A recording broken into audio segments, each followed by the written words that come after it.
আসসালামু আলাইকুম। আশা করি তোমরা সকলে ভালো আছো। আজকে আমাদের পড়ার টপিক হচ্ছে sodium potassium pump. Sodium potassium pump হচ্ছে মেইনলি এক ধরনের অ্যাক্টিভ ট্রান্সপোর্ট প্রসেস।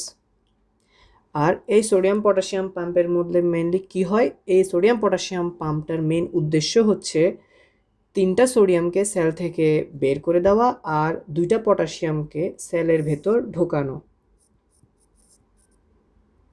3টা সোডিয়াম বের হইল, 2টা পটাশিয়াম সেলের ভেতর ঢুকলো।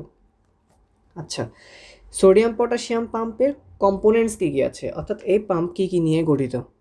সোডিয়াম পটাশিয়াম পাম্পে 2টা সাব ইউনিট রয়েছে, একটা হচ্ছে আলফা সাব ইউনিট আর একটা হচ্ছে বিটা সাব ইউনিট।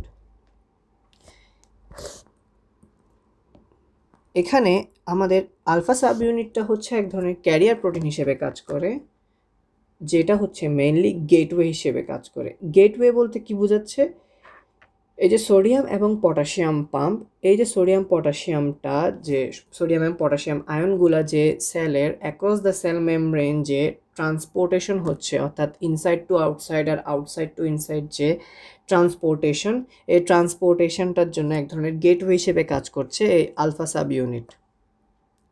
এই আলফা সাব ইউনিটের ইনার পোর্শন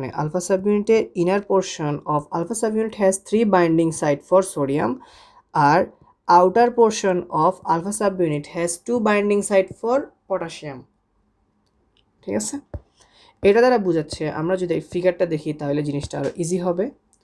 এই যে ফিগার, এটা হচ্ছে আমাদের সেল মেমব্রেন, যার এই পোর্শনটা হচ্ছে আউটসাইড অফ দ্য সেল আর এই পোর্শনটা হচ্ছে inside of the cell. And এটা হচ্ছে আমাদের আলফা সাব ইউনিট আর এটা হচ্ছে beta subunit. Beta subunit হচ্ছে রেগুলেটরি প্রোটিন হিসেবে কাজ করে, আর আলফা সাব ইউনিট হচ্ছে মেইনলি আমাদের বাইন্ডিং সাইট হিসেবে কাজ করছে। এই আলফা সাব ইউনিটের এটা হচ্ছে ইনার পোর্শন, এটা হচ্ছে outer portion according to the figure. আমরা জানি 3টা সোডিয়াম সেল থেকে বের হবে, তাহলে এই যে inner portion of alpha subunit, এখানে 3টা সোডিয়ামের জন্য বাইন্ডিং সাইট রয়েছে, আর আউটার পোর্শনে 2টা পটাশিয়ামের জন্য বাইন্ডিং সাইট রয়েছে। এই বাইন্ডিং সাইটগুলো থাকার ফলে 3টা সোডিয়াম এসে এখানে বাইন্ড করতেছে, অর্থাৎ এই জায়গায় এসে বসতেছে। এই যে binding site, inner and outer portion, এই পোর্শনগুলোকে আমরা এক ধরনের স্টেশন হিসেবে চিন্তা করতে পারি, যে স্টেশনে ওরা আসবে, এরপর এসে বসবে।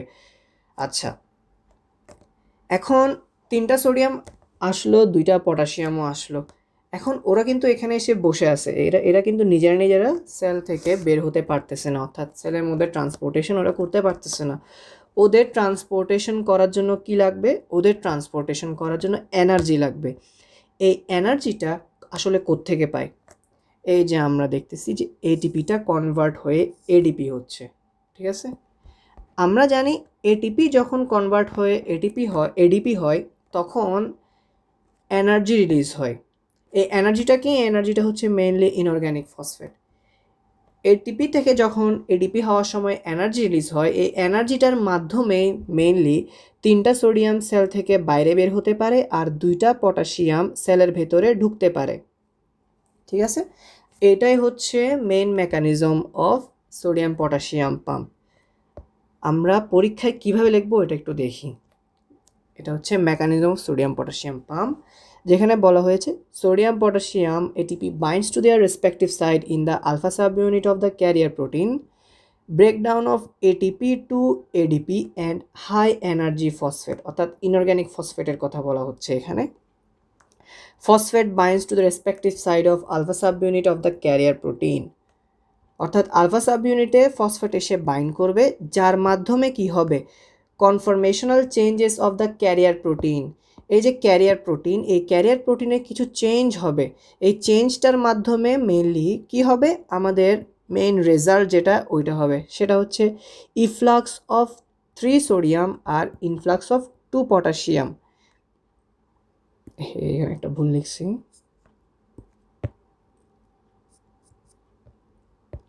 ইফ্লাক্স বলতে কি বোঝাচ্ছে? ইফ্লাক্স বলতে বোঝাচ্ছে সেল থেকে বের হয়ে যাওয়া, আর ইনফ্লাক্স বলতে বোঝাচ্ছে ইন, অর্থাৎ সেলের ভেতরে ঢোকা। ঠিক আছে, এটা হচ্ছে আমাদের এক কথায় মেইনলি সোডিয়াম পটাশিয়াম পাম্প। এখন এই সোডিয়াম পটাশিয়াম পাম্পটার রেগুলেশন সম্পর্কে আমরা জানি। পরীক্ষায় আসতে পারে যে কোন কোন ফ্যাক্টর সোডিয়াম পটাশিয়াম পাম্পকে ইনক্রিজ করছে আর কোন কোন ফ্যাক্টর ডিক্রিজ করছে।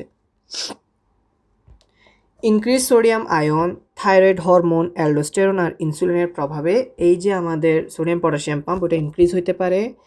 ডোপামিন আর ডিজিটালিস এই দুইটার প্রভাবে সোডিয়াম পটাশিয়াম পাম্পটা কমে যেতে পারে। আচ্ছা, একটা কোয়েশ্চেন আসতে পারে, সেটা হচ্ছে what is six cell syndrome. Sick cell syndrome হচ্ছে মেইনলি যে সোডিয়াম পটাশিয়াম পাম্প রয়েছে, ওই সোডিয়াম পটাশিয়াম পাম্পটা যদি কমে যায় অর্থাৎ ইনহিবিট হয়ে যায়, ওইটা হচ্ছে sick cell syndrome. Sick cell সিনড্রোমের কজ কি? হাইপোক্সিয়া, সেপসিস, হাইপোভোলেমিয়া আর ম্যালনারিশমেন্ট। সিক্স সেল সিনড্রোম হলে ব্লাডের মধ্যে পটাশিয়ামের পরিমাণ বেড়ে যাবে আর সোডিয়ামের পরিমাণ কমে যাবে। কেন?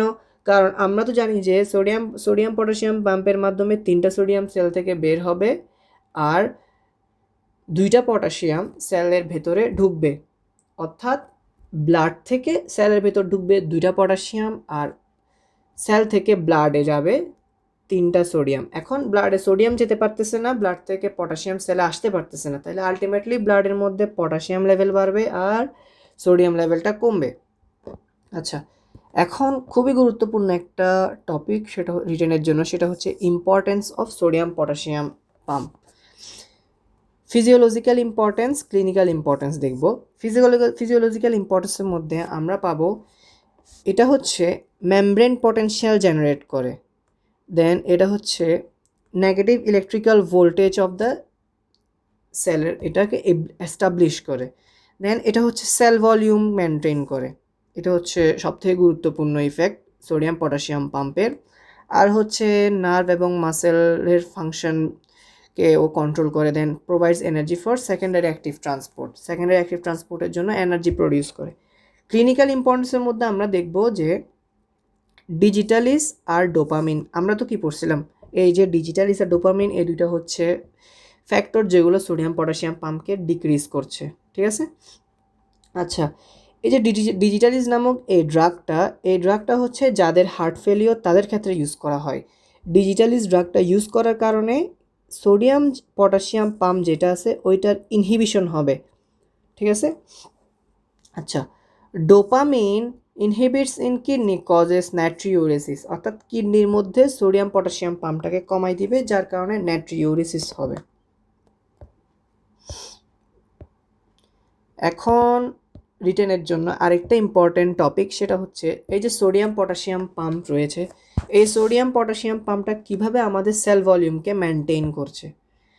এটা যদি আমি একটা ফিগারের মাধ্যমে বোঝাই তাহলে আগে, যেমন এটা যদি আমাদের সেল হয়, এটা হচ্ছে আমাদের সেল। আচ্ছা, তো আমাদের সেলের মধ্যে কি থাকে? আমাদের সেলের মধ্যে অনেক পরিমাণে প্রোটিন থাকে, সোডিয়াম থাকে, পটাশিয়াম থাকে। Negatively charged protein, sodium, potassium. এই নেগেটিভলি চার্জ সোডিয়াম, পটাশিয়াম আর এই যে আয়নসগুলো রয়েছে, নেগেটিভলি চার্জ প্রোটিন যেগুলো রয়েছে, এই প্রোটিনগুলো থাকার কারণে সেল কী করে? বেশি পরিমাণে ওয়াটারকে নিজের প্রতি আকৃষ্ট করে, অর্থাৎ অ্যাট্রাক্ট করে। এই যে ওয়াটার যে অ্যাট্রাক্ট করছে, এই অ্যাট্রাক্ট করার কারণে বেশি বেশি পানি হচ্ছে আমাদের সেলের ভিতর ঢুকতে চাইবে। এখন সোডিয়াম পটাশিয়াম পাম্পটা যদি না থাকতো তাহলে বেশি পরিমাণে ওয়াটার সেলের ভিতর ঢুকতো। এই যে বেশি পরিমাণ ওয়াটার সেলের ভিতর যদি এন্ট্রি করতো তাহলে সেলটা হচ্ছে একসময় ফেটে যেত, অর্থাৎ বার্স্ট আউট হইতো। ঠিক আছে, এটাই হচ্ছে mainly importance of sodium potassium pump. আসলে আমরা দেখি, one of the important function of sodium potassium pump is to control the volume of each cell.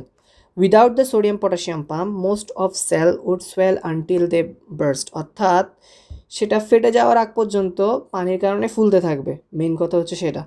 Inside the cell there are large number of protein, সেলের মধ্যে অনেক পরিমাণে protein থাকে যেগুলো হচ্ছে negatively charge, most of are negatively charged, attract large number of sodium, potassium and other positive ion. all these substance tends to cause osmosis of water into the cell অর্থাৎ সেলের ভেতর যে নেগেটিভলি চার্জড যে proteins রয়েছে ওগুলো হচ্ছে বেশি পরিমাণে ওয়াটারকে আকৃষ্ট করে অর্থাৎ অ্যাট্রাক্ট করে sodium potassium pump causes net loss of sodium out from the cell initiate osmosis of water out of the cell আচ্ছা এখানে একটা বিষয় আমাদের বুঝতে হবে সেটা হচ্ছে এই যে সোডিয়াম বের হচ্ছে আমরা জানি সোডিয়াম পটাশিয়াম পাম্পের মাধ্যমে সোডিয়াম বের হয়ে যায় এই যে সোডিয়াম বের হচ্ছে সোডিয়াম কিন্তু একা বের হয় না সোডিয়াম কাকে নিয়ে বের হয় সোডিয়াম হচ্ছে সাথে পানিকে নিয়ে বের হয় এখন সোডিয়াম এখন দেখা যাচ্ছে একদিকে নেগেটিভলি চার্জ প্রোটিন যেগুলো রয়েছে ওগুলো হচ্ছে ওয়াটারকে আকৃষ্ট করছে অর্থাৎ অ্যাট্রাক্ট করছে আর আমাদের সোডিয়াম পটাশিয়াম পাম্প সোডিয়ামের মাধ্যমে সোডিয়াম বের করে দেওয়ার মাধ্যমে পানিকে সেল থেকে বের করে দিচ্ছে একদিকে আকৃষ্ট করছে আরেকদিকে বের করে দিচ্ছে যার মাধ্যমে দুইটা এক ধরনের ইকুইলিব্রিয়াম মেনটেন করছে অ্যান্ড এই ইকুইলিব্রিয়ামটাই মেইন রিজন যে sodium potassium pump cell volume maintain করছে